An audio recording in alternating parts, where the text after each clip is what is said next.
இப்போ நீங்கள் மேஷ ராசி அல்லது மேஷ லக்னம், நீங்கள் எந்த சாமியை கும்பிடணும் அப்படின்னா அம்பாள் வழிபாடு. அம்பாள்னா எந்த அம்பாள்? அலங்காரம் இல்லாத அம்மன் வழிபாடு. அலங்காரம் இல்லாத அம்மன்னா யாரு?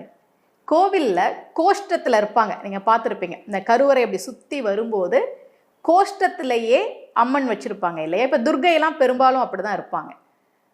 ஆக மேஷ ராசி மேஷ லக்னம் அப்படின்னா அலங்காரம் இல்லாத அம்மனை வழிபடுவது உங்களுக்கு முன்னேற்றத்தை, சிறப்பை தரும்.